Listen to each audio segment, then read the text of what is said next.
Hey everyone, James Labrie from Dream Theater, and you're listening to or watching the podcast Talking into Infinity with JT and Brian. Enjoy this. These guys are extremely informative. I love their dialogue. I love their interpretation of the songs, who and what we are, what we were going after. They're very accurate in their interpretations and descriptions, and I just think this is a great show, and these guys are doing a stand-up stellar job. So once again, enjoy Talking into Infinity with JT and Brian.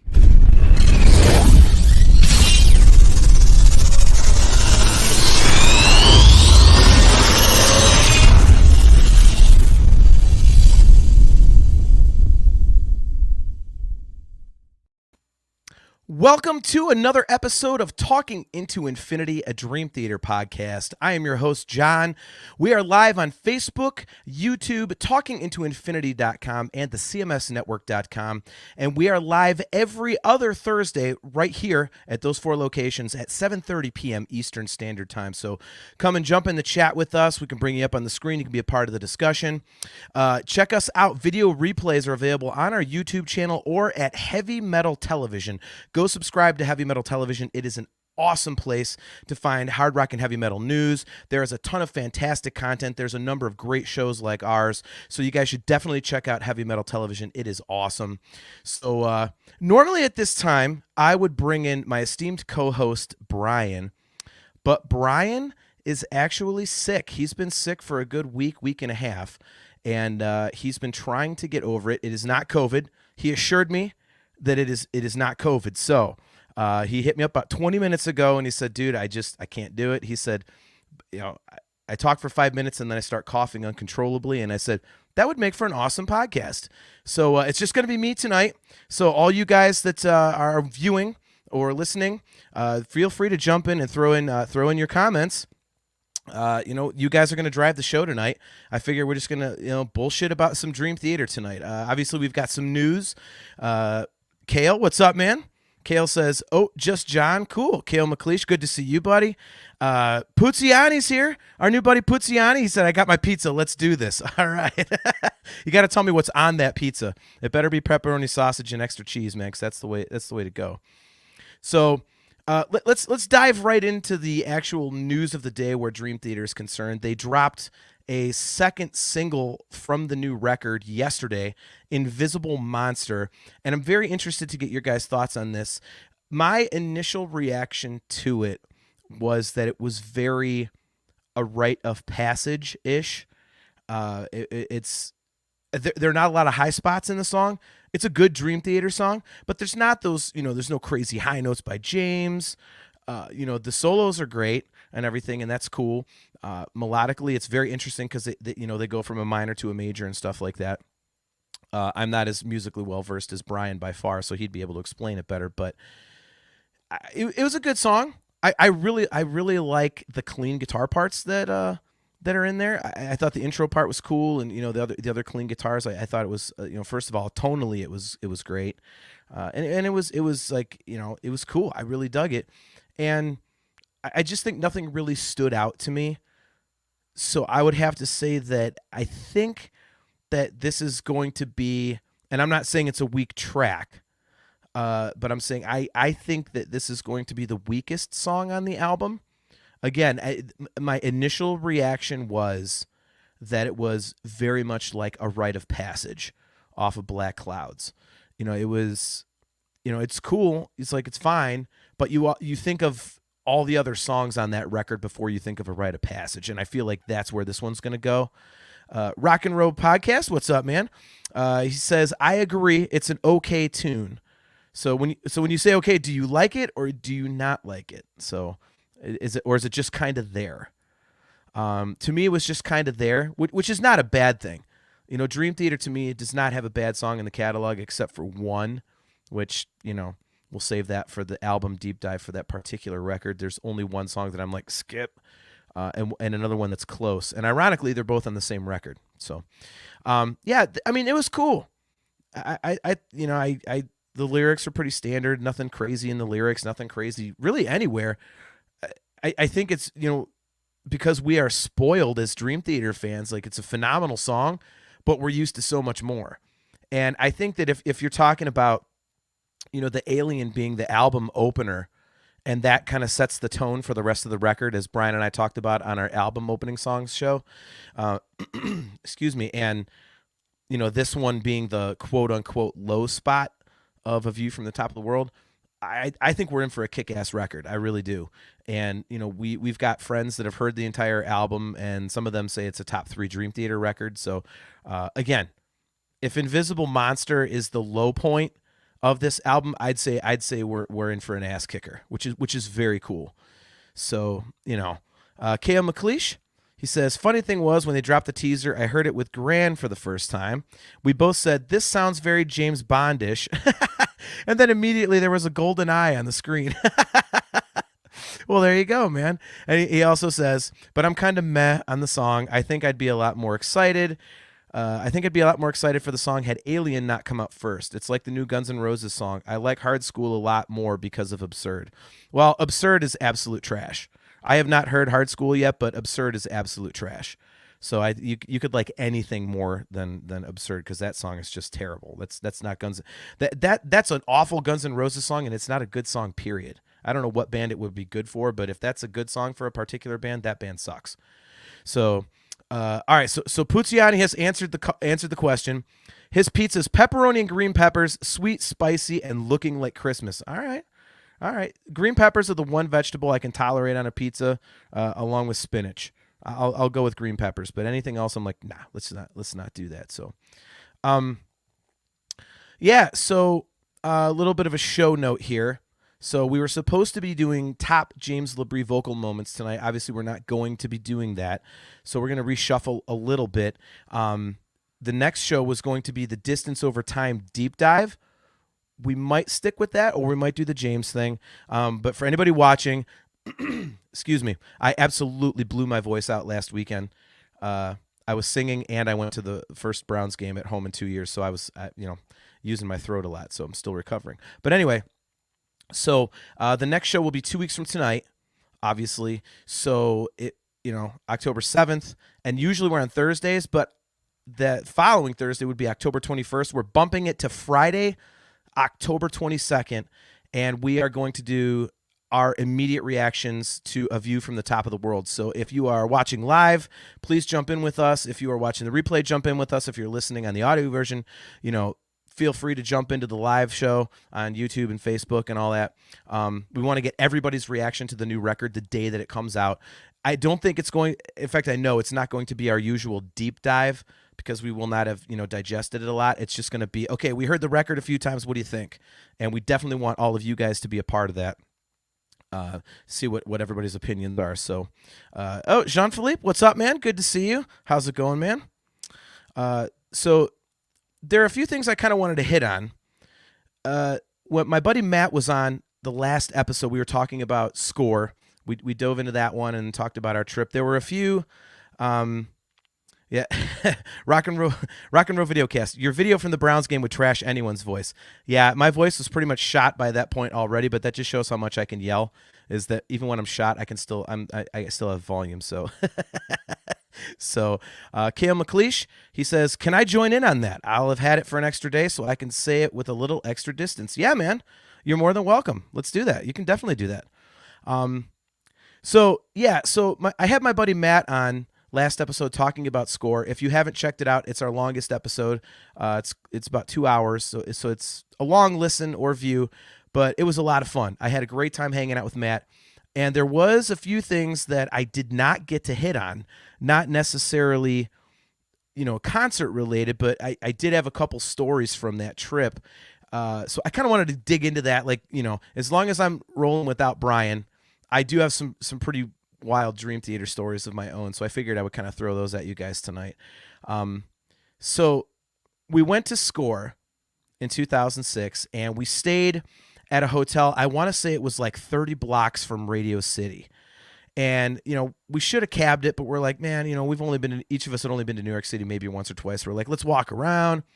So during the day, we walked from our hotel room all the way to New York City, idiot, to Radio City, to make sure that we knew where we were going, because we wanted to get to the show that night a little bit early because we knew there'd be a ton of people, and we wanted to get in and get some merch, because we knew they were going to have some exclusive merch and this, that, and the other. So we walked the 30 or so blocks to Radio City so we could scope out the neighborhood, knew where we were going, knew where the entrances were, so we could get in quickly and get to the merch lines and stuff. Matt really wanted the Dark Side of the Moon DVD and CD. That was actually where they released it for the first time from the Yitzhak Jam collection, was at Radio City. So if you were at Radio City, you got first access to that, the Pink Floyd release that they did. So we walked down there, and we're like, okay, we know where we're going. Now let's go do something else. So we're in front of Radio City, and we start walking, and we look down the next street, around the building, and there's a side entrance, and we see Mike Portnoy. We're like, holy crap. And there's only like 6 or 7 people around him. There's the mobile recording truck that, was doing obviously the live recording for it. And he's standing there just signing stuff for people. And I was like, holy shit. So I go running down there, and I was wearing the 2004 Train of Thought hockey jersey that I had bought at actually Madison Square Garden a couple years earlier, which that's another story I can get into. So I run down there, and Mike is just about to go in the side door, and he's like, all right, one more. So he, comes over, and I was like, thank you very much. It's cool. We talked for a second, and I said to him, I didn't think I'd find you here. Meaning, I didn't think you'd be outside talking to fans and stuff. Like, I would figure you'd be inside doing stuff, preparing for the show. And he looks at me like I'm an asshole. He goes, well, I got to get in the building somehow. And I was this close to going, man, no, Mike, no, I meant going in the door, you dummy. But then I stopped at the last second. I'm like, maybe don't piss off Mike Portnoy when he's being nice enough to sign your hockey jersey. Like, so I got kind of a snotty remark from Mike Portnoy. So that was pretty awesome. So we did that at Score. That was just a blast. As I told the story, on the show previously, I actually was in the documentary. It was what's it called? The Score So Far. So if you own the DVD version of Score, if you go on that documentary, I'm actually in it, and I actually have a screen cap of that. I froze it here on YouTube, and let's see here. So oh, what is this? Now it won't work. Alrighty then. Well, we're not going to do that. We will stop sharing. That looks great. All right, so now my green screen's going on the fritz. So there we go. Arizona Mike, what's up? Phoenix Mike, what's up, man? Good to see you. How's it going? Good to see you, man. Awesome. So, all right, so my green screen's not working, but whatever. So I go down there, and we, as I said earlier, we had walked to Radio City, so we knew where we were going. We wanted to make sure we knew where we were going. So we made sure to get down there that night for the show. I think it was like an hour and a half early or something like that. We really wanted to make sure that we weren't caught in any lines getting in. And I knew, as you guys, as huge Dream Theater fans know, when they do a live release, they tend to have like fan interviews. They film fans at the show, this, that, and the other. And I was like, I'm getting on camera, damn it. Like, if I see a camera, I'm getting on camera. I failed once. That's my next story. And I was determined at Rock and Roll. Your solo show sucks. Just kidding. Look, man, I'm doing the best I can. So I was bound and determined to get on camera if I saw a camera. So we're across the street from Radio City. It was about an hour and a half, 2 hours before the show. And they hadn't quite opened doors yet. And I'll never forget this. We were getting ice cream. So we're at this ice cream truck across the street from Radio City. And all of a sudden I hear this cheer go up to my right. And I look down the street, which is where, the side entrance where I met Mike Portnoy. And I see like this floodlight and all these people screaming. And I see like a boom. I was like, that's a camera. And I left Matt standing there. Like, he had to get my ice cream for me and stuff. Like, and I just ran across the street. I mean, this is busy New York City traffic, and I'm dodging cars going across the street, like getting honked at and stuff. And I run up, and they're looking for people, to get on camera. And I ripped my, I had the hockey jersey on, and I had a shirt. I was like, I've got the Majesty symbol. I got the Majesty tattoo. So they're like, all right. So they call me over and they put me on camera. And they said, well, okay, so how many times have you seen the band? And I was like, well, I've seen them in, Columbus, Chicago, Cleveland. I've been to Las Vegas. I've been to like 6 or 7 different, and I told this little story, inadvertently not realizing that I had told a lie. I've never been to Las Vegas. So why in the hell I said on camera that I had seen them in Las Vegas, I have no idea. But it made the DVD, and it's right at the part where Mike Portnoy says, if you want to see the true story of Dream Theater, look at fans. They'll see us dozens and dozens of times and multiple times on a tour. And I'm the first one. Like, coming out of that break, it's me talking about how many times I've seen Dream Theater. And I didn't realize that I had lied until, Score came out. And Matt, my buddy that was on the show 2 weeks ago, hits me up and he says, "You are so full of shit." And I said, "What?" He says, "Go watch the documentary. You've never been to Las Vegas." I'm like, what the hell is he talking about?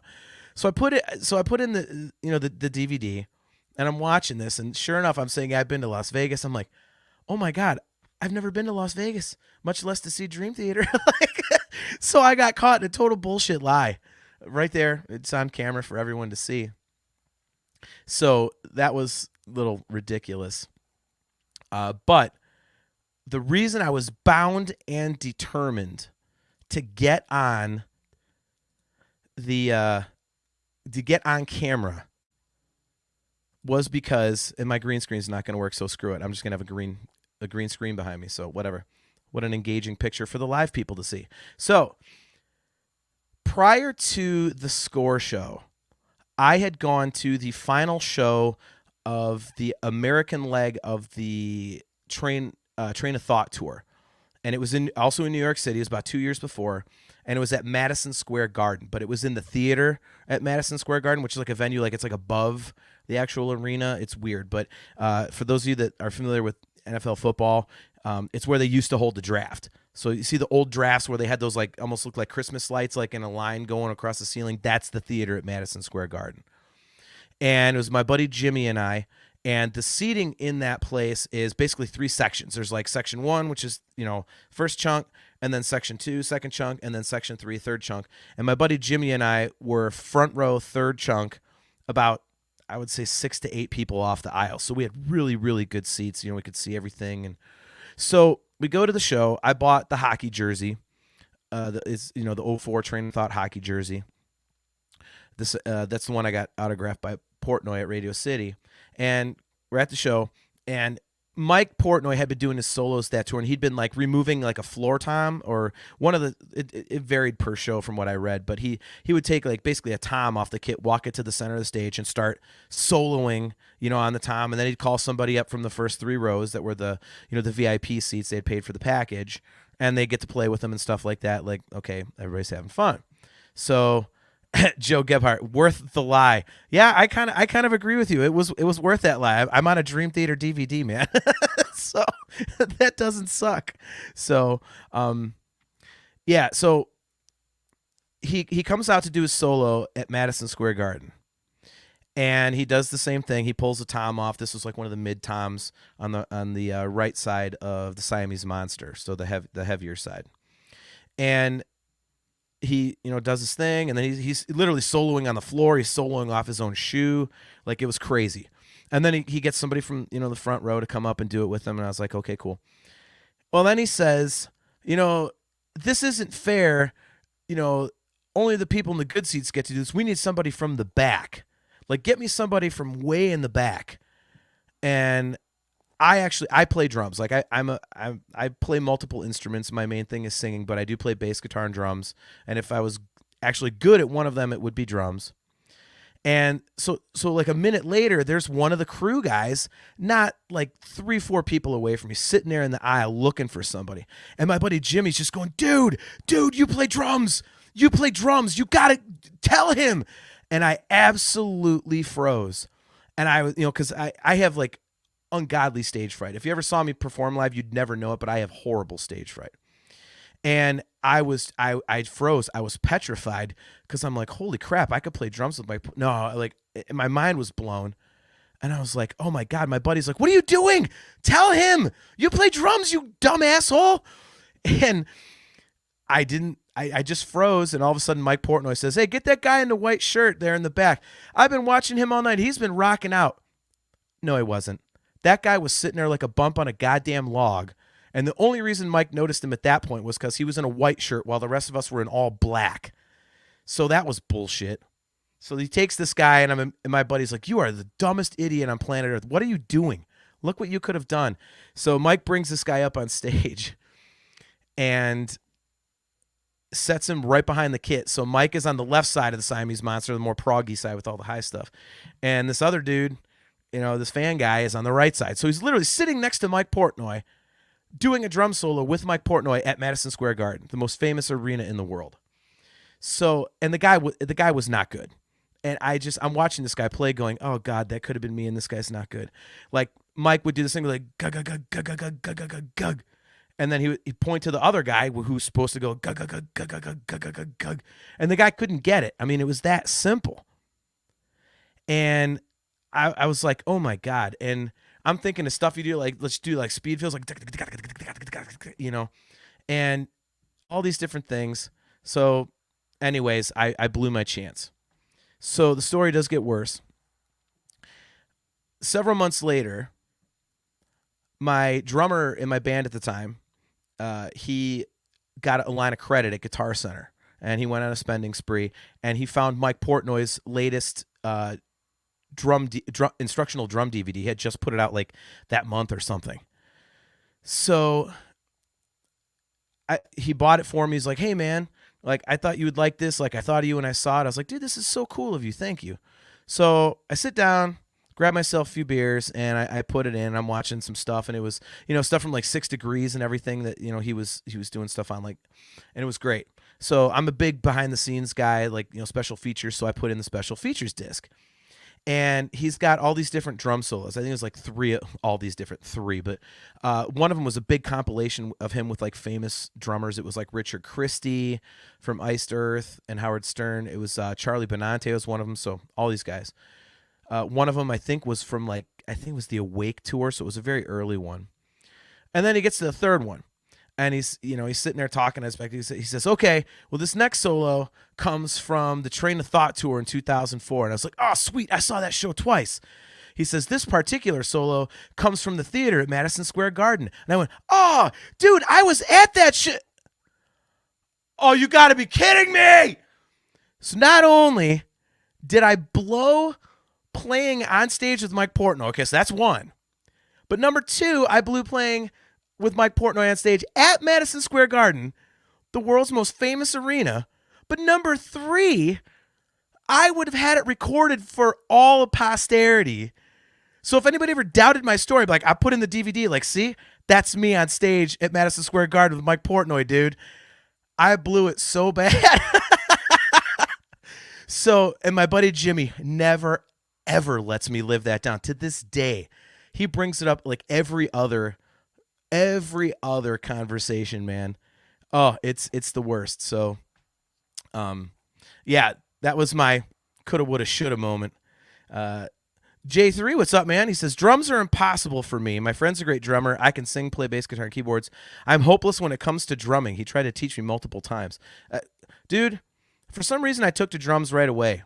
I taught myself how to play drums to the first 5 Metallica records. So I'm pretty much more of like a metal drummer, but and I'm just very heavy-handed and stuff, so not a lot of feel, but I can definitely, if you throw me up there to play in a cover band, I can definitely rock through stuff. So that's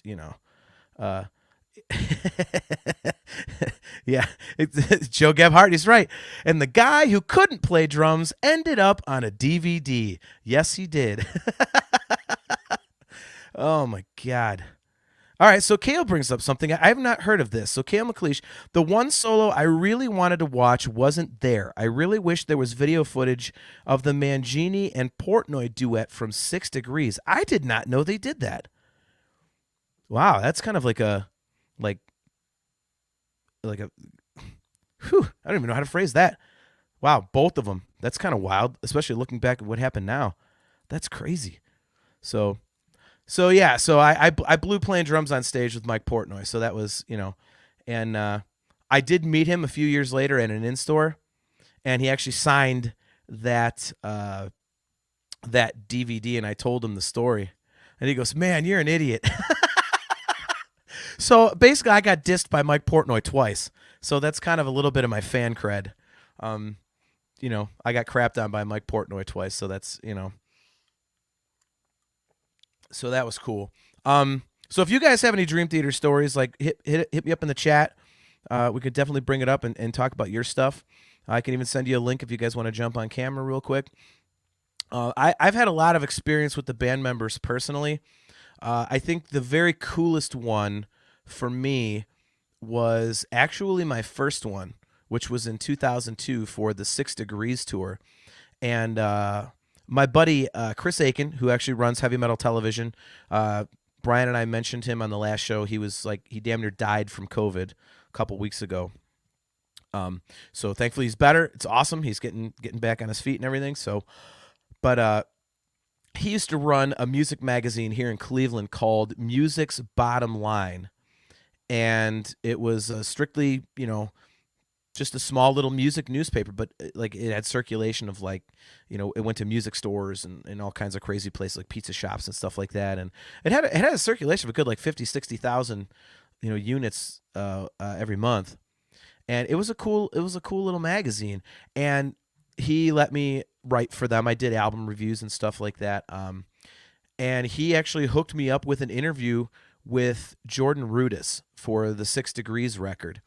So I was at work at the time, and I was working in a call center, and they let me just take some time on the actual work phone to do an interview with Jordan Rudess. So I talked to Jordan for about, I'd say 20, 25 minutes, and I was like, man, this is amazing. Like, I'd never done anything like that before. It was the first time that I had interviewed, a rock star. And it was great. And I started transcribing the thing, that night. And the next day, the publicist called me and said, hey, would you mind interviewing James LaBrie as well? And I was like, holy shit, no, I wouldn't mind. like as a singer, my two favorite singers in the world are James LaBrie and Sammy Hagar. So this for me was like, are you kidding me? So they set up an interview. It was on a Friday. And at the company I was working for, the whole company worked a half day. So you went in at 9, they closed at 1. So we scheduled the interview for 1:15. That way I wouldn't even have to worry about work, and I could take as long as I wanted on the company phone and record my interview. So I'm talking to James, we're going through stuff, and I'm talking about the tour and the record and everything. And I asked him, I said, because they had just started doing these 3.5-hour shows. It was the evening with. And I said, man, I'm a singer myself, obviously not on your level by any means. I'm a local guy. But how do you make it through 3.5 hours singing this, this vocally acrobatic material, 4 or 5 times a week? And he literally went through, I would say it had to be 30 to 35 minutes of just singer talk with me. So we had done about 20 minutes of an interview, and then he spent over half an hour just telling me about singing. Well, here's the exercises that I do. And, here's I bring on the road, I have a cooler of fresh fruits and vegetables. And I'll never forget, he told me a supplement that he took. It was called Citrical. And he's like, I take the Citrical stuff to help my immune system and all these different things, like the temperature of the water that he uses, personal steamers, exercise regimen, all this stuff. And I asked him questions, and literally it was just him kind of giving me professional, singing tips from a guy who does it for a living and has done it, for, over a decade. And he just sat there bullshitting, singing with me and helping me out, giving me all these tips and stuff like that.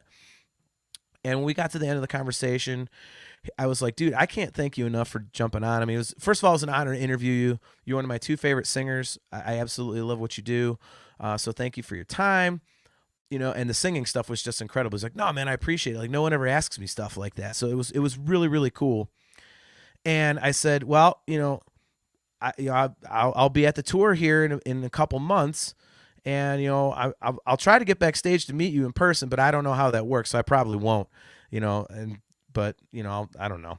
And he says, oh, September 3rd in Cleveland, right? I still remember these dates because this is the coolest rock star moment I've had outside meeting Eddie Van Halen.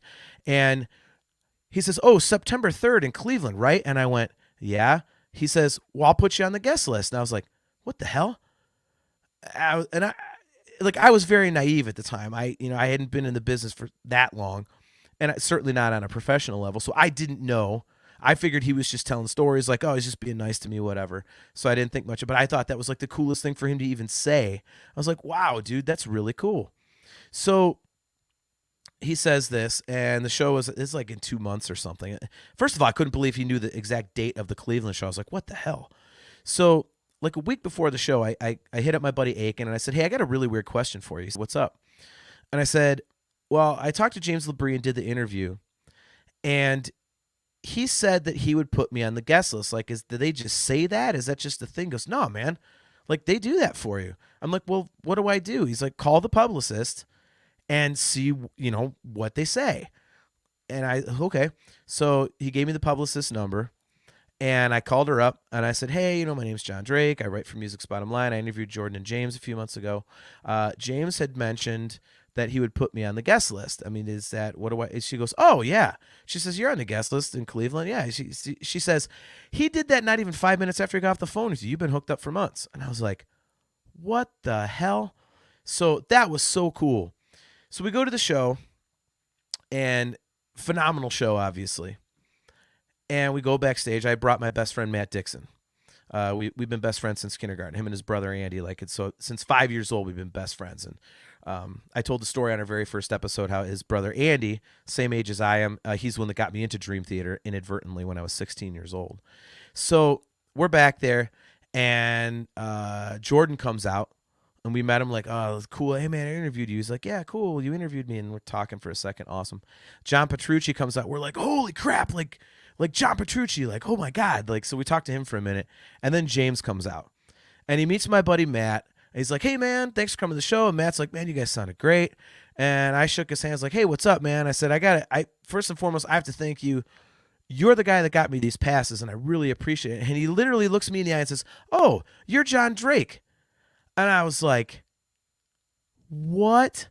So, I mean, from an interview that was like more than 2 months prior, and this guy tours around the world in all these different places that he plays. He remembered both my first and, just remember any of my name. He remembered my first and last name. That was so unbelievably outrageous to me. I couldn't even believe how cool it was. And, myself, like I told the stories on the show, but I play in a cover band on weekends now. I did the whole original band thing, almost got a record deal in 2003. And, I've always taken it to heart to be very professional and very polite to everybody. And to have James do something that cool, like to put me on the guest list and to remember my name and remember the show date and give me all these singing tips and stuff like that, I have always carried that with me as like, that's how you should act. And he even says it in the Rich Wilson book, which you guys should definitely check out. It's called Lifting Shadows. I'm actually in that as well. I'm one of the people that prepaid for it. So I'm in the back of the book in the honor roll list. I'm that nerdy of a Dream Theater fan. But James says something it's really awesome in the book. He says, when you're going through and doing, these meet and greets, people are coming back and seeing the band. And, for you, it's like you're 50 or 60 the show. You're tired, you're bored, you might be in a bad mood, not feeling well, but you have to be on your A game, because while for you it's your 50th or 60th show, for the person you're talking to, it's their first and only show they're going to see on that tour. So you have to always be up. You always have to be cool to everybody. And that just, everything about the way the guy carries himself is just like, it's so professional and so polite. And I try to emulate that. I mean, it sounds stupid. I'm a 45-year-old man, like emulating, other people. It sounds kind of dumb, but like, I really try to emulate that because it's such a kick-ass way to behave when you're a musician, when you're in a band. And I've always had a huge problem with musicians that are dickheads. And I mean, if I find out a band is a bunch of jerks, I can't follow them anymore. It's just something about that really irks me. And Dream Theater are the exact opposite. Like I said, I've met James a couple times now. I've interviewed John Petrucci. We'll have to put that up on our page at some point. Me and Chris Aiken and I interviewed Petrucci, and it was so funny because Aiken is not a fan. He keeps trying to get into them, but he can't. He doesn't like the long songs. He says they're undisciplined songwriters. Take a drink here. So he says they're undisciplined songwriters, this, that, and the other. And we go to interview John. And the very last question, he says, okay, John, I need you to settle this argument. Me and my buddy John here completely disagree. I say that you guys are completely undisciplined songwriters, and John says that it takes a ton of discipline to hold someone's ear for the length of time that you guys, for your songs, like for a 10, 12, 15-minute song, it takes discipline to hold someone's ear. And John laughed. He's like, wow, that's a good question. And he answered it, and he went through, and he said he thought about it. He's like, I'd say you're both right. I mean, he was so cool about it. Like, he basically just, my buddy Aiken just flat told him, like, you guys are undisciplined. And he answered it, and he laughed, and he just went right in. It was so cool. And so, I mean, the guys in Dream Theater are just like the nicest guys you'll ever meet. They are so accommodating, and they're my second favorite band, Van Halen being number one. And, when a band is cool like that, it makes it so much easier to be a fan of theirs. You know what I mean? It's just incredible. I had the best time talking to James, with that interview, and then of course, to meet him, and then Brian and I did the meet and greet thing for the Distance Over Time tour in Chicago, which was cool. They were really accommodating, and I actually, the background on my computer is from that tour. We did the VIP, and I basically when you get your picture taken, I don't know if any of you guys have done it. But in a minute here, I'm going to go through some comments here, and I want to get your guys' take on this stuff. But when you get your picture taken, you basically the band stands there, you stand in the middle, and you get your picture taken. Well, I walked up and I was like, "Hey guys, I have a really weird question. Is it possible? Can I stand next to James? Because James, is always on the far left." And I was like, "Dude, he's one of my two favorite singers. Like, I love all you guys." Like, I felt so bad asking, like I was dissing the other guys, but. And I went, "Can I stand next to James?" And they're like, "Oh yeah, go for it." So in the picture, like, and I didn't want to touch him because you don't know if you put your arm around him or you don't want to be, over the top. You don't want to be that guy. And so I just kind of stood there, like, with the double devil horns. But he put his arm around me and did he was the coolest freaking guy. And every time I've met or talked to them, they've been like that. And it's just, Brian and I think we told the story when we were talking about Black Clouds. We ran into Jordan just walking in an alley behind a 1,300-seat venue in Columbus, Ohio on High Street. He was just walking, and we were looking for a parking spot. We drove, and we're like, holy shit, that's Jordan Rudess. So we pulled up alongside him, rolled down the window. We're like, hey, Jordan. He's like, hey, what's up? We're like, hey, have a great show tonight. He's like, thank you. You guys going to the show, obviously? We're like, yep. He's like, well, have a great time, man. Great to see you. Thanks for coming out. I was like, just walking, and he's cool. It was like little things like that are just great, And even, I told the story about Mike Portnoy, kind of dumping on me a couple times. He wasn't dumping on me. He's just a very direct person. And I knew he wasn't like, oh, you're a dick. He wasn't calling me names or something or treat me like a jerk. It was just, he's a very direct New York guy. So, yeah, if you guys ever get a chance to meet the guys, definitely do that. All right, let me go through some comments here. So let's see. JG3 says the most unique Dream Theater thing I saw was them playing Repentance in New York. The only time they played it. It was cool, but just not a great live song. Those ending ahs go on forever. I will not comment on that song because it will spoil a future episode. But if you can read between the lines, I may have already talked about it tonight. Let's see. Joe Gebhardt says, haven't met any of the members. I've only seen them 3 times total. Once in Kansas City and twice in Charlotte, North Carolina. Charlotte hasn't been the best venue for sound. That's an interesting thing to say, like, based on sound. Like, I've seen them with some terrible sound before, and I've seen them with great sound. It's like kind of, the best I ever saw them when they played in Cleveland for the Train of Thought tour. That was incredible. They played at a place out here called the Agora, and man, the album was heavy and the production was heavy. It's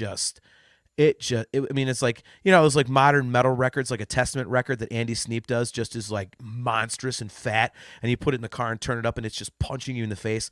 That's what that show sounded like. I don't think I've ever heard a show, period, have sound that good. So that was awesome. JG3 says, singing long shows is very difficult. I don't think people realize how difficult of a job he has. It's one thing to sing a song, but to do an entire night, multiple nights a week, is a vocal marathon. Yeah, I 100% agree. As a cover singer, again, I'm just a cover band guy, so I'm not getting on a high horse in any way. But I do 45 to 50 songs a night, and it wears on you. And I've done a lot of back to back, so basically, in a weekend I'm doing between 80 and 90 songs, and it's tough. I mean, you definitely have to watch your breathing, because if you're only singing from your throat, you really blow it out. You got to watch how much water you take in, how much you're actually talking outside of the show, the food you eat, like sodium will dry you out, like all these little things. And so, to your point, Jay, about, people don't realize how difficult of a job James really has. I'll just say it. I'm a James fanboy, and I have no shame in saying that. I think James, part of my language, is fucking great. People are talking about how lately it's been, a little spotty here and there. I don't personally care. I think it's been fine. I mean, yeah, he's had some moments, would like, okay, could have done that better, this, that, and the other. But if you look at other guys his age that are doing, that have been around as long, they sound like absolute trash. So, James, I will never, ever fault James for anything, because number one, as we just talked about, he is a great guy. Absolutely great guy. But number two, like, he tries to take care of himself in the best way possible. So every time he's out there on stage, there has been so much work put into that. And I will never, ever fault someone for anything that they do. Like, does he sound like he did in 92? No. But the guy's in his late 50s. We're talking about 30 some odd years later. Like, it's a natural aging process. Behind the scenes, he's working his ass off to absolutely kick ass for us every time he's on that stage. So I will defend him till the ends of the earth.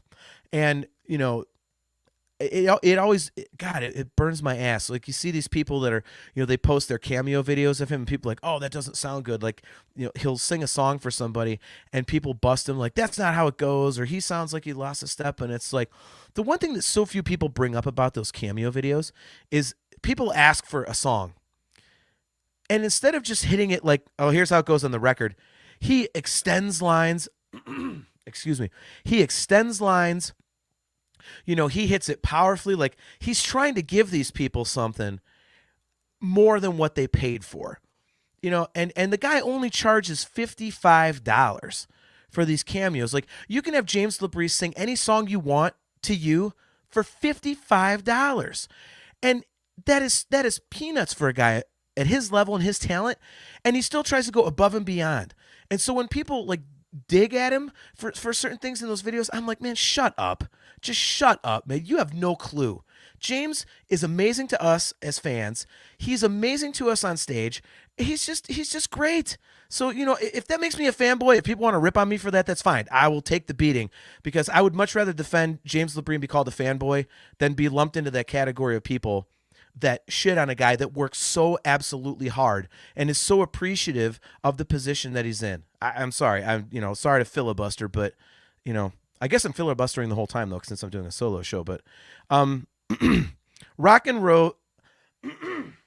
Sorry, guys. Rock and Roll Videocast. That's how Eric Carr was. I actually just read Carrie Stevens' biography, which not going to lie, I read it because she's a hot 80s chick, and I was like, ooh, what's going to be in here? But it's not what you would think. It's actually a really, really good book. So if you guys are Kiss fans or, fans of like the 80s, like, her book is really, really good. So definitely check that out. She taught, obviously, she was Eric Carr's girlfriend. She was the person closest to him. And that's what she says. And that's what everybody has said, that Eric Carr was just absolutely the sweetest guy ever, which is awesome. JG says, the first thing I remember about meeting the guys was how much taller than them I was. I always imagined they were taller than me, but now I can't unsee it, especially Mangini. Dude, I thought the same thing, but I was ready for it because I met Anthrax in 98. It was on the Volume 8 tour. I met Anthrax.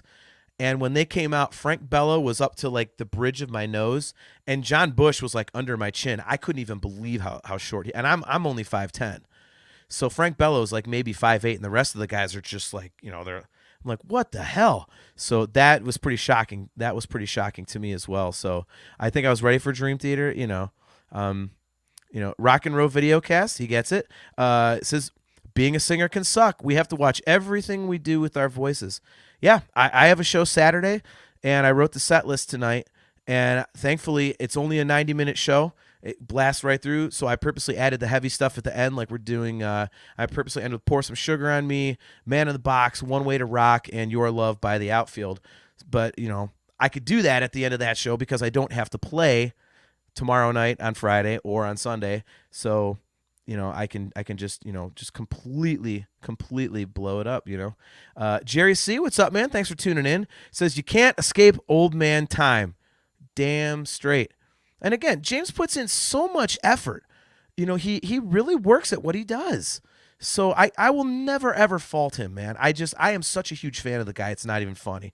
And it's funny because I the same year that I interviewed Dream Theater, I interviewed Sammy Hagar, and I was actually the first journalist. I wasn't a journalist, so air quotes for those of you listening on the audio. But I was the first guy that got Sammy Hagar on tape saying he would actually reunite with Van Halen, which to me as a Van Halen fan absolutely blew my mind. And I've met Sammy and I've interviewed him twice. He is absolutely the nicest guy. So my two favorite singers are both the coolest guys on the planet, which is just amazing. So Joey Puzziani, nobody like Labrie. Totally agree, man. Totally agree. Brandon Charles says, talk to Portnoy for a minute when they released Systematic Chaos. Eddie Trunk rushed me off the phone, but Mike was very engaged and kind. Man, you got on Trunk's show, huh? Good for you, man. That's cool. That's a big show. That's a really big show. Joey Puzziani says, I dare anyone to try singing to perfection The Astonishing with all its parts, nuances, accents. None of the critics could do it. Puzziani, by the way, I'm always going to call you Puzziani because we're Italian, so I can do that. That's how we do it, You are so unbelievably correct. The Astonishing is absolutely his pinnacle. I always thought Awake was the most amazing thing, and then The Astonishing came on. His vocal performance is just to do all of those characters differently, and the emotion that he puts in, and it's fantastic. I mean, it's a very polarizing record, obviously. One of my goals for the show, by the way, is to have one of the guys on, hopefully Petrucci or Jordan, obviously, and actually do an Astonishing episode talking to them about it and dig into it because I'm one of the guys that loves it. But, love it or hate it, if you're a singer, you have to be impressed by what James did on that album. I mean, it's crazy. Kale says, I'm working in 45-minute sets for Deadeye. I definitely appreciate Labrie more and more to think how much he's been through and cost himself for us, the fans. Yeah. I mean, he really does. He works his ass off, man. And it's, if he doesn't sound quite like he does, and I mean, let's be honest, with the new singles, the Alien and Invisible Monster, you can hear that he's definitely writing now for the live environment. He's not taking as many vocal chances with those high screams and stuff like that. He's like, okay, well, I'm going to have limitations now. I'm at a certain age, so I'm going to write stuff I know I can do live. And it's a very, very smart way to go. And I give him all the credit in the world for that, because a lot of guys don't. They're just like, oh, I'm going to scream my nuts off on the CD, and then when I go live, it's going to sound different, but, screw them. I got my money, I get paid, Guys like Vince Neil and David Lee Roth, like, ugh. So, Puzziani. I prefer Puzziani, so we're one soul. I got you. My last name is Drake. That's, my dad's name, but my mom's maiden name is, I told you, De Rosa. So if you want to call me De Rosa, you feel free. JG3 says, I used to do hardcore vocals and I blew my voice out before, so I don't do them anymore. It's just not something I want to risk. FYI, I mostly do theater, pop, or light rock. Yeah, I mean, dude, singing is so much harder than people know. I mean, I don't subscribe to the theory that singers should have an attitude and be above other band members. The term LSD, everybody's heard that, lead singer disease. I think that's 100% bullshit. I do think, though, that it's cool and the other band members should respect that, as a singer, our instrument is physical. So, if you have a cold or, if you're throwing up your guts, you can still play guitar, you can still play drums, you can still play bass. But if you have a cold, you're throwing up your guts, you really can't sing very well. So, it's I've been very fortunate in my, again, air quotes, career. I've been playing since I was 18, so 27, 28 years. All the guys I've played with, save for one, has been really cool. If I'm like, hey, man, my voice is a little off here. Can we move things around? And the one guy that was a jerk about it, a year ago, he was in an acoustic duo, and he had to start doing the lead vocals himself, and he was never anything more than barely a backup vocalist. And I got a text message from him 2 months ago, and he says, dude, I owe you so much of an apology. I can't believe what it takes to get through these shows. And I'm like, and you gave me shit while we played in a band together, dude. So, you know, Brandon Charles says, agree about the haters. Dream Theater still performing great music. Not sure why they hate or what they expect. Yeah, it's, you know, it's so hard for me, man. Like first of all, I hate social media because people are just assholes on social media.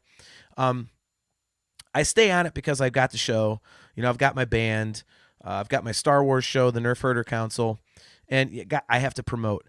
But these fan pages, again with the air quotes, apparently I'm into air quotes tonight. The way people just crap on things, and they're just so rude. It's like, why? Especially with a band like Dream Theater. Like, I mean, like, and I get it. Like, you know, if you're listening to the show, if you're watching the video, first of all, thank you guys. Love you guys very much for checking it out. Obviously, we're huge fans, so we're going to be a little bit biased. But I would challenge anyone to come up with a band with a history as long as Dream Theater's with this much quality. I mean, comment, you guys that are watching. Comment if you think that Dream Theater has a record that actually sucks. Is there a Megadeth Risk? Is there a Metallica Saint Anger for me, Load and Reload as well?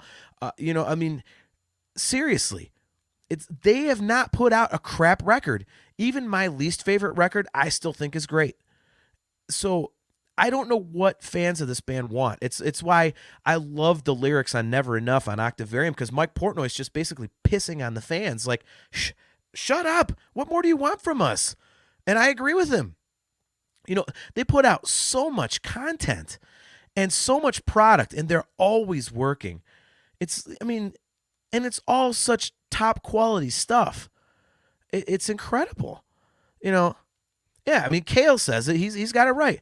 He says, there's albums that are less good than others, but none of them have ever been crap. Yeah. I mean, yeah.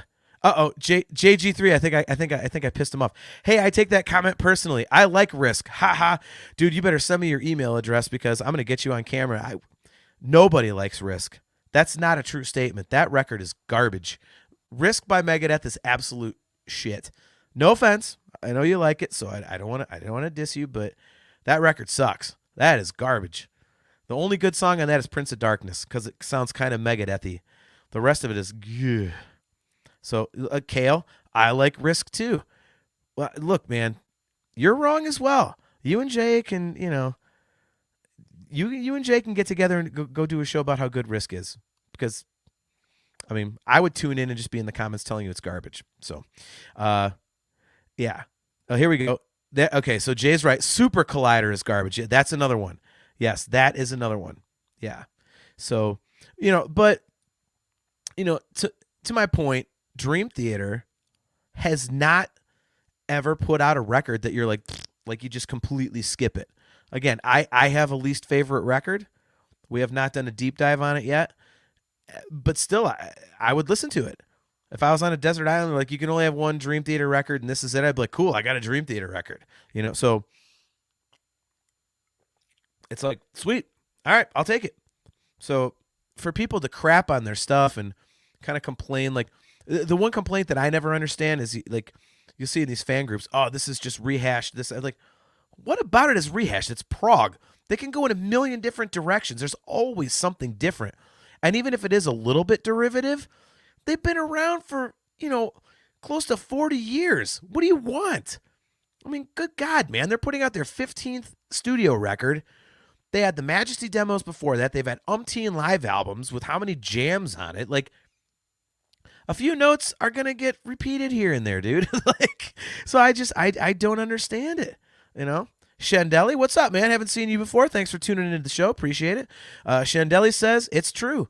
All Dream Theater records are really good. Yeah, you're not wrong.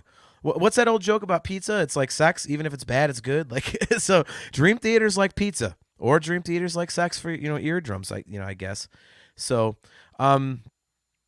yeah, and okay, so Jay, I'm glad you brought this up because our next episode in 2 weeks was supposed to be our deep dive into distance over time. We might do our favorite James moments, but I think it's still going to be our deep dive into distance over time. JG3 says it's very rare for bands this late in their career to release an album as high quality as Distance Over Time. I completely agree. One of the things that has been absolutely incredible to me, when Portnoy left the band in 2010, obviously, the first release was a dramatic turn of events. I was like, okay. I got to get to a couple of Puziani, my dude. I met Portnoy once in public on Long Island, and he said, "Oh, another nerd." I'm not sure if that was a compliment or not, and I've been wrestling with it ever since. He's just dude. He's a New Yorker. They're very blunt and direct. You know that. And then he says, Dream Theater isn't like pizza. Dream Theater fans are like pizza. Some fans are supreme and some are pineapple. I love it, man. I'm totally with you. So to your point, Jay, about the quality of Distance Over Time. So, the first post Portnoy release obviously was a dramatic turn of events. I was like, cool, okay, this is good. It felt like something was missing to me. And please bear with me here. Like, I'm not comparing Def Leppard to Dream Theater, but I'm going to make a correlation here, a personal correlation in a second, but don't crucify me. When Steve Clark passed, and then they put out, what was the one after Hysteria, Adrenalize, I think it was. Like, it sounded like a great Def Leppard record, but something about it sounded like there was something missing to me. And I don't know if it's because, like, mentally and emotionally, I knew an original guy wasn't there doing the writing, but that's how it felt. And a dramatic turn of events felt that way to me. And then, the self-titled came out and it still kind of felt that way to me. But then the Astonishing came out and I was like, okay, like this is like a return to form. Like, this is good. Like, say what you want about the Astonishing. I'm a huge fan. And I was like, this is great. But it was so polarizing. And I think the guys went in for, Distance Over Time and were like, this is a question I would love to ask them. Like, was a Distance Over Time a reaction on your part to the backlash that you received from a portion of the fan base, for the Astonishing? Because I really feel like it was. And Distance Over Time is awesome. And from what we've heard so far of A View from the Top of the World, this one kicks ass as well.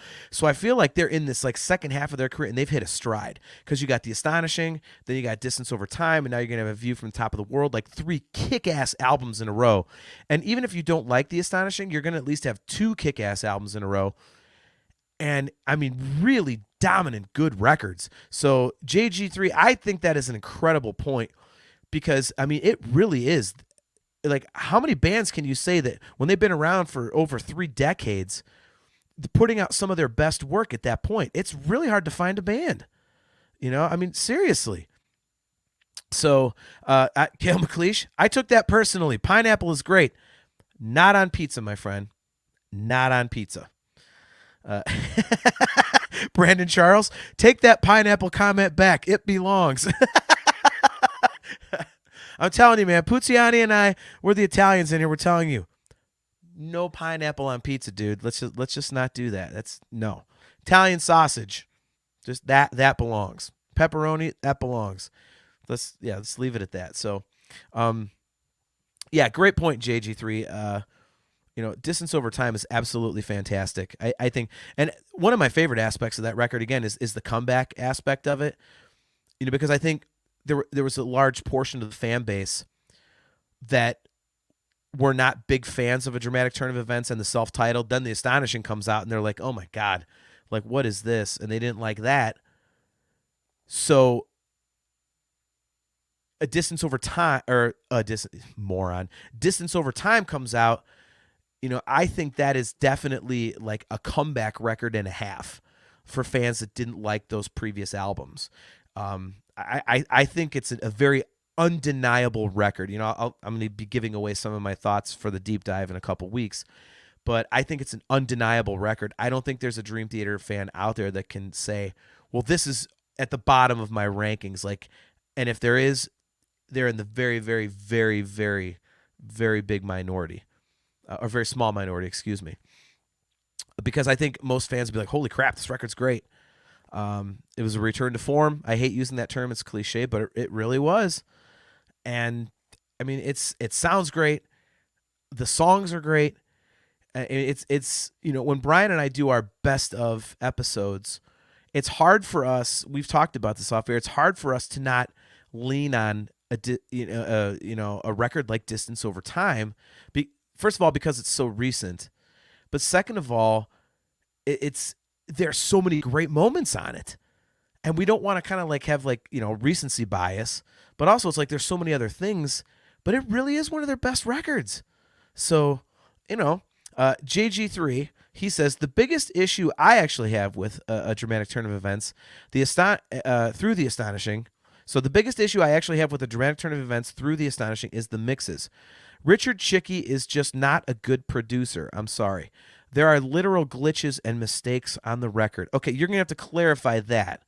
Like, what are you hearing that are mistakes and glitches? That's interesting. I would say I would agree with you in terms of the mix on a dramatic turn of events and the self-titled. The Astonishing, I would disagree. I think The Astonishing sonically is one of the most beautiful albums I've ever heard. I think it fits the vibe of the music. I think it fits the vibe of the story. Everything about that record just ties together for me. It really it's just a total package of a presentation. It's absolutely brilliant in my eyes. I fanboyed out on James LaBrie earlier. I'm going to fanboy out on The Astonishing now. I love it. I think it's perfect. It's phenomenal. It's one of the best things they've ever done. It's absolutely incredible. JG3 says Distance Over Time and A View from the Top of the World are a real breath of fresh air with great production. Kale McLeish, I can't argue at this point. Bring back Kevin Shirley for my money.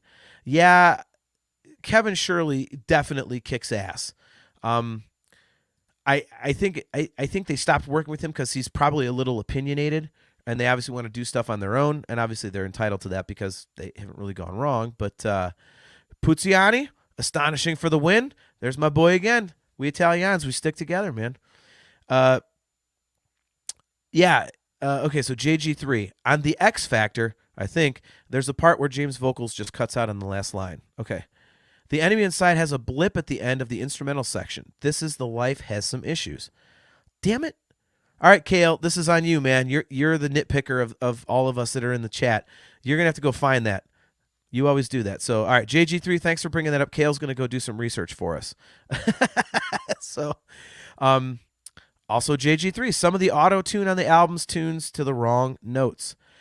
That one, I find that hard to believe. I'm not questioning you, but I've never heard anything where I'm like, what the hell was that? I don't necessarily know about that. Kale, fuck. You know you're gonna do it, Kale. I'm not telling tales out of school. If I hadn't have said it, you still would have done it and gone looking for it. So, yeah. So, real quick, I want to give a shout out to something that's non-Dream Theater related, but it is kind of Dream Theater related because I think all of us are fans of this band. Let me get a drink here. So I was watching. I bought the box set for Operation Mindcrime. It came out 2 months ago or something. I finally got a chance last weekend to sit down and watch the whole damn thing. Man, there's not a ton of extra content on there, which is really kind of sad, but it looks and sounds great. If you guys have a chance to go get it, it's only like $65, and there's some really cool stuff. There's like a book that comes with it, tells stories about the record and the production and things, and it sounds awesome. And Operation Mindcrime is absolutely that's in my top 3 favorite records ever. 1984 by Van Halen and And Justice for All by Metallica are the 2 most influential records in my life. And if I have a number 3, it would definitely be Operation Mindcrime. So definitely go check that out. Trying to think what else we can hit on while we're talking about Dream Theater. It's been a little over an hour. Seriously, guys, I got to thank you for covering for Brian. Like I say, he does not have COVID, but he is sick, and he just didn't feel up to doing the show. He was watching the Rush movie 2 weeks ago when we talked about Score, so that's why I wasn't there. But he's definitely coming back. I promise Brian will be coming back, and so will my green screen. So, yeah, you guys have been awesome, man. Just in case we don't say it enough, we really appreciate you guys who tune in live and jump in the chat. If you're watching on Heavy Metal Television, YouTube replays, or if you're checking out the show in the audio format, man, we love you guys. Thank you very much for supporting the show. Brian and I have an absolute blast doing this, and it's a lot of fun to talk about Dream Theater, but it's awesome to have you guys be a part of it. And he and I are very proud of the fact that you don't see many shows doing what we do, which is, bringing you guys up and making you a part of it. It's very important to us that you guys are a part of this. So, again, later on this year, we're going to be doing the huge fan get-together, which is probably going to be like a 3 or 4 hour thing, and we want you guys are going to email us your email address. We're going to bring you guys on screen with us. We got some great stuff coming up. We talked about, Monty Colvin from the Galactic Cowboys coming on when we do our deep dive into Images and Words. We're going to do the deep dive, and then Monty's going to come on and tell stories about touring for that record. So we're doing that. So yeah, you guys are just great, man. Appreciate you guys a ton. Let's see. So Kale says, having seen a local production of Les Mis lately, I must say, astonishing as a major theater production would be amazing. That was kind of one of John Petrucci's things. Like, he wanted to do this like huge production and all these different, formats of it. And I think, stage play was one of them. And I really think that it would work. I hope that the Astonishing really gets more love as time goes on, because I think it's so underrated, and it broke my heart on that tour because, I saw it twice. I saw the Astonishing tour twice, and the first one was at the Chicago Theater, obviously in Chicago, sold out. It was absolutely incredible, and I was like, holy crap, this record's good. And then the second time was in a suburb of Cleveland up here, called Lakewood, and they were doing it at Lakewood High School Auditorium. And there was not even 300 people there. And a few of my buddies from Lima, that's where my cover band plays at, they were going to the Toledo show, and one of them knew the promoter and had told me that it was like 2 weeks before the show.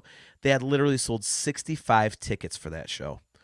So at the end of that tour, that's when they started actually doing encores and playing other songs, because the ticket sales had just, from my understanding, I can just say, speak from my experience from being at the Lakewood show and hearing about what happened in Toledo. The ticket sales were down so far that they had to do something to draw people in, and they stopped doing we're only playing the Astonishing, and they started adding, encores of playing other stuff, Pull Me Under and all that crap. I really hope this record, as it ages, starts getting more and more fans, because I just think it's incredible. I mean, first of all, it is so ballsy. Or was, it's 2017. So ballsy to do a record of that scope during, the late 2010s, whatever. I mean, the attention span of the music listener is so low. So to put out 2.5 hours on a double disc of this monstrous story, and you got to look at a map and you got to read the lyrics, and that just takes balls. That alone I thought was absolutely kick-ass. And it was like one of the most Dream Theater things to ever do. So I love the concept from the get-go when they announced it. Excuse me. But then the music was great. And, the story itself was great. Again, excuse me, guys. It was such a phenomenally well done thing. And I really think if you took that album and if you put it out, say, 20 years earlier, so instead of 17, you're putting out like 97, it would be so much better. So much, it would be well received. How do I phrase this? People would have accepted it much more. It was great. And I think it was such a ballsy thing to do in 2017, and I just think people's attention span weren't there. A lot of the criticisms I've seen of that record, I just think are not founded. I don't agree with them. And everyone's entitled to their opinions. That's cool. I'm fine with that. I just don't happen to agree with a lot of the opinions. I think it's a great record, man. I think it's a great record. So, it's going to be interesting once we get into the astonishing, I don't know if we're gonna do like a 2-parter for that one because it is 2 discs, but I think it definitely deserves digging into. And again, I would love to get one of the band members on to talk about the record and really kind of dig into that. So that's also something we will have coming up. We are going to have band members on the show eventually, hopefully. My buddy Aiken that runs Heavy Metal Television, he's the reason we're on the CMS network. He's the reason I interviewed John Petrucci and James Labrie and all these guys. Not many people are doing a Dream Theater podcast, so he's pretty certain that he'll have good luck getting us one of the band members. So if we get an interview with one of the guys, we will definitely let you guys know. It may have to be a pre-record, so you guys can't jump in, but I have asked Chris to let them know if we get this, if they can schedule it for time to be right on our show so that you guys can actually ask questions of the band. I think that would be kick-ass for us to interview, James or John or, Mike Mangini or Jordan. Obviously, John Mayung doesn't talk. But to have one of the guys on and we ask our questions, but then we can bring your guys' questions up and you guys can actually talk to them. I think that would be the coolest thing ever. So that's what we're shooting for. One of the other things that Brian and I would like to do, we would like to actually try and get Derek Sherinian on. I don't know if that's even possible. We don't want to piss off the Dream Theater camp. We also don't know if Derek would talk about Dream Theater, but I've been very vocal about the fact that Falling Into Infinity is my favorite album, and I would like to get Derek on and talk about Falling Into Infinity. I think that would be a really kick-ass interview. It'd be a great time to talk about it. I think that would be fun. I think that'd be fun. Like, get the guys on and actually have you guys ask questions. We could talk about our favorite records and stuff. And Puziani, he says, Dream Theater makes music for musicians, and we look to them to consistently define the ideal. The Astonishing set a huge ideal layered with music, story, and stage, like what Trans-Siberian Orchestra wishes they were. I don't know if we can bring in Trans-Siberian Orchestra to this because they are doing like Christmas music, and I don't know if that really correlates. And the other thing I would take issue with, Puziani, is I would say Dream Theater makes music for musicians. I mostly agree, but I've talked to a lot of people at Dream Theater shows that are not musicians. They're just fans of Dream Theater for whatever reason. They don't play, they don't sing, but they love Dream Theater. And I always thought it was like you said, like music for musicians, but JG3, how about a therapy session with Kevin Moore? That's awesome, man. That's awesome. Rock and Roll Videocast. Thanks, John. Great show. No, appreciate you, man. I told you, Rock and Roll, man. Like when you were worried before we went live, like you're going solo. Like how are you going to talk this long? Oh, if anybody can talk, I can talk. So, yeah. So why don't we close up shop on that one? I mean, you guys have been awesome. Seriously, I can't thank you guys enough. Kale and Rock and Roll, JG3, Puziani. You guys are all awesome, man. All you guys that have jumped in here. Shandeli, it was great to see you for the first time. Please jump in here again. We appreciate you, man. Brandon Charles. You guys have been fantastic. Again, Brian and I really appreciate you guys taking part in the show, downloading, viewing, however you guys take in, Talking Into Infinity. We appreciate you guys very, very much. Seriously, like we do this without you guys. We just love talking about Dream Theater, but you guys make it even more fun. We love that you guys are a part of this. So thank you very much for checking out Talking Into Infinity. Don't forget, we are live right here on Facebook, YouTube, talkingintoinfinity.com, and the CMSnetwork.com every other Thursday at 7:30 p.m. Eastern Standard Time.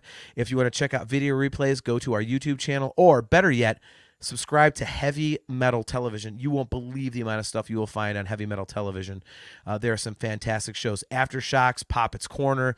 You get anything from classic metal with Skull Sessions with Bob Nalbandian, an absolute legend in the LA metal scene.